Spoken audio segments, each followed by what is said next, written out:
میں فرحان سے محبت کرتی تھی اور اس لمحات سے گزر چکی تھی جو میاں بیوی کے بیچ ہوتے ہیں۔ میں یہ سوچ کر صبر کرتی گئی کہ آخر ہماری شادی ہونی ہے۔ میرے سر پر آسمان تو تب ٹوٹ پڑا جب اپنی ہی چھوٹی بہن کو فرحان کے ساتھ غیر حالت میں۔ ناظرین، ہمارے اس چینل کی ہر سٹوری سننے کے لیے چینل کو سبسکرائب کر لیں۔ شکریہ۔ میرا نام رخسار ہے اور میں 24 سال کی لڑکی ہوں۔ میں پڑھی لکھی ہوں اور ملازمت کرتی ہوں۔ میں جس اسکول میں پڑھاتی ہوں وہاں مجھے اچھی خاصی تنخواہ مل جاتی ہے اور گھر کا خرچہ آرام سے نکل آتا ہے۔ ہم 2 ہی بہنیں ہیں، مجھ سے چھوٹی ہے اور اسکول میں پڑھتی ہے۔ وہ خوبصورت اور نخرے والی لڑکی ہے۔ میں اس کی ہر خواہش پوری کرتی ہوں۔ میں اسکول سے گھر واپس جا رہی تھی کہ مجھے راستے میں فرحان مل گیا۔ میں اور فرحان ایک دوسرے کو 3 سال سے جانتے ہیں اور ایک دوسرے سے سچی محبت کرتے ہیں۔ میں نے تمہیں کہا بھی تھا کہ آج اسکول مت جانا اور میرے ساتھ چلنا، ہم خوب مزے کریں گے، مگر تم نے میری بات نہ مانی۔ فرحان مجھ سے شکوہ کرنے لگا۔ میں جانتی تھی وہ مجھ سے کیوں ملنے کے لیے بے چین ہے۔ میں تمہارے گھر نہیں جاؤں گی، تمہارے محلے کے لوگ مجھے عجیب نگاہوں سے دیکھتے ہیں۔ تم میرے ساتھ میرے گھر چلو، ہم وہیں پر کچھ کر لیں گے۔ میں نے فرحان کو اپنے گھر چلنے کا کہا۔ میری بات سن کر وہ پہلے چونکا۔ تم مجھے اپنے گھر جانے کا کہہ رہی ہو؟ اگر تمہارے گھر والوں نے دیکھ لیا پھر کچھ نہیں ہوگا۔ امی ابو گاؤں گئے ہیں اور چھوٹی بہن دوست کے گھر پارٹی میں گئی ہے۔ اب تم چلو میرے ساتھ۔ میں فرحان کو لے کر اپنے گھر چلی آئی اور یہی میری زندگی کی سب سے بڑی غلطی تھی۔ میں فرحان کو اپنے گھر لے آئی، ہم دونوں میرے کمرے میں چلے آئے اور پھر فرحان نے میرے ساتھ میاں بیوی والا کام کر لیا۔ یہ کام پھر 3 سالوں سے کر رہے تھے، اس لیے مجھے اب اس کی عادت ہو گئی، مگر فرحان کا شادی سے منع کرنا مجھے کبھی کبھی پریشان کر دیتا۔ فرحان، تم مجھ سے شادی کب کرو گے؟ ہم کب تک ایسے ہی ایک دوسرے سے ملتے رہیں گے؟ اب تو رشتہ بھیج دو۔ میں نے فرحان سے ہمارے متعلق شادی کی بات کرتے ہوئے کہا۔ شادی کی بات سن کر اس نے اپنی آنکھیں ماتھے پر رکھیں اور کہنے لگا، تم جانتی ہو نا میری 2 بہنیں مجھ سے بڑی ہیں، میں ان کو بیاہ کر ہی شادی کروں گا۔ تم زیادہ مت سوچا کرو اس بارے میں، ہم ہمیشہ ساتھ رہیں گے۔ وہ مجھے اپنی باتوں سے الجھانے لگا اور میں الجھنے لگی۔ تم بیٹھو، میں تمہارے لیے کچھ کھانے کو لاتی ہوں۔ میں اس کے پاس سے اٹھ کر کچن میں چلی آئی۔ کچھ دیر بعد جب واپس کمرے میں آئی تو کچھ اور ہی دیکھنے کو ملا۔ میری بہن فرحان کی باہوں میں تھی۔ یہ دیکھ کر میرے ہاتھ میں پکڑی ٹرے زمین پر جا گری۔ کچھ گرنے کی آواز سن کر وہ دونوں ایک دوسرے سے لگے ہوئے۔ یہ کیا ہو رہا ہے؟ میں نے سخت لہجے میں پوچھا۔ یہ لڑکا کون ہے آپی اور ہمارے گھر میں کیا کر رہا ہے؟ میری بہن مجھے تیور دکھا کر بولی۔ میں تھوڑی گھبرا سی گئی۔ یہ تمہاری ہونے والی بہنوئی ہیں، میں اسے امی ابو سے ملوانے آئی تھی، مگر وہ گھر پر نہیں ہے، تم کسی کو بتانا مت، میں اسے دھیرے سے سمجھاتے ہوئے بولی۔ میری بات سن کر وہ فرحان کو گہری نظروں سے دیکھنے لگی اور بولی، لڑکا تو اچھا چنا ہے آپ نے، لیکن شکل سے آوارہ لگ رہا ہے۔ میری بہن کی زبان ذرا تیز تھی۔ ہما، تمیز سے بات کرو، میں اسے آنکھیں دکھانے لگی۔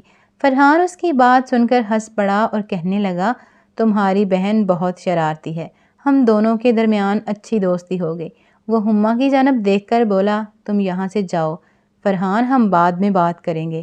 میں نے فرحان کو اپنے گھر سے جانے کا کہا۔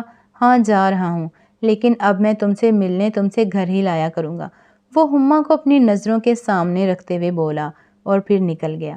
ہما بھی اسے جاتا ہوا دیکھنے لگی۔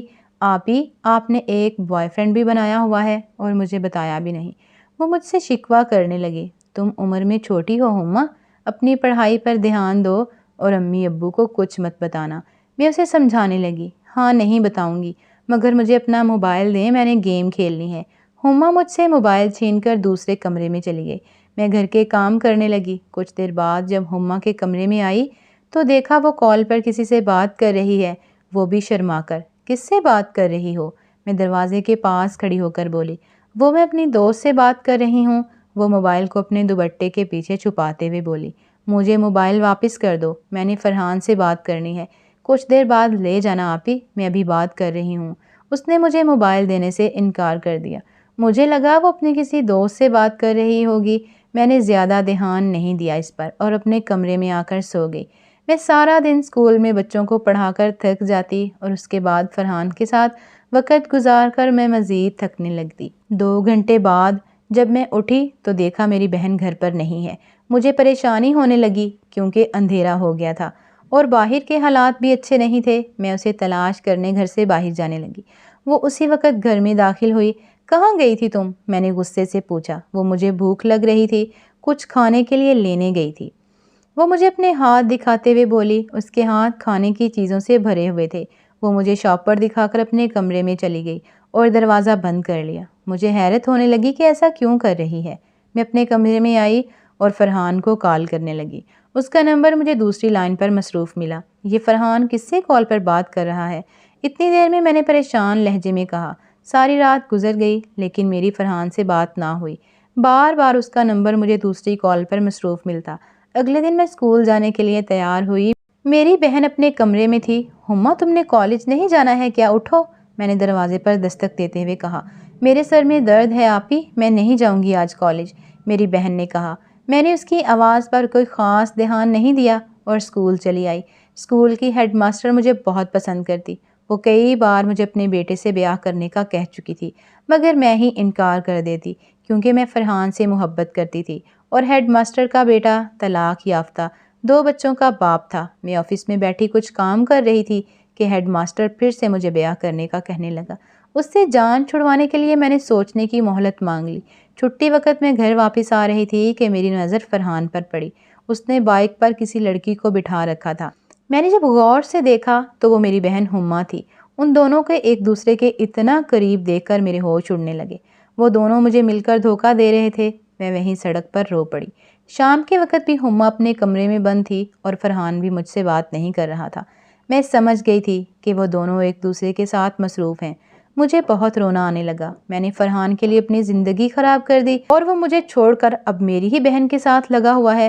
تم نے میری زندگی خراب کی ہے فرحان، میں تمہیں اپنی بہن کی زندگی خراب نہیں کرنے دوں گی، میں نے اپنے آنسو صاف کرتے ہوئے کہا۔ رات کے وقت میری آنکھ ہما کی چیخ سے کھلی۔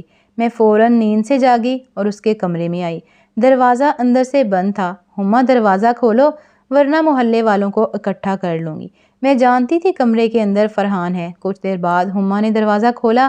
میں کمرے میں داخل ہوئی تو دیکھا بیڈ پر فرحان بیٹھا ہے۔ میں اسے مارنے لگی۔ گھٹیا انسان، میری زندگی برباد کر کے میری بہن کے ساتھ عیاشی کر رہے ہو، نکل جاؤ یہاں سے، میں نے غصے سے کہا۔ میں نے تمہاری بہن کے ساتھ زبردستی نہیں کی ہے، وہ اپنی مرضی سے میرے پاس آئی ہے، فرحان نے کہا اور وہاں سے چلا گیا۔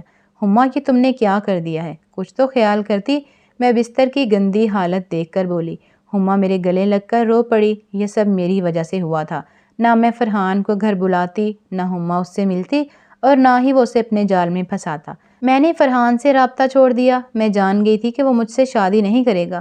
کچھ دن بعد ہما کی طبیعت اچانک خراب ہو گئی۔ میں اسے ڈاکٹر کے پاس لے کر گئی تو معلوم ہوا وہ ماں بننے والی ہے۔ اس کی عزت بچانے کی خاطر میں نے اس کی شادی اپنے ہیڈ ماسٹر کے بیٹے سے کروا دی۔ وہ عمر میں اس سے بڑا ہے مگر دونوں خوش ہیں اور میں اب اپنی نوکری کر رہی ہوں۔ فرحان کی بے وفائی کے بعد مرد ذات سے اعتبار ختم ہو گیا ہے۔ میں اپنے ماں باپ کا سہارا بنی ہوئی ہوں۔ کچھ دن پہلے مجھے ہما سے معلوم ہوا کہ فرحان کو کچھ لوگ سرعام گولیاں مار گئے اور وہ وہیں جاں بحق ہو گیا۔ اس کی موت کی خبر سن کر مجھے بہت سکون ملا ہے۔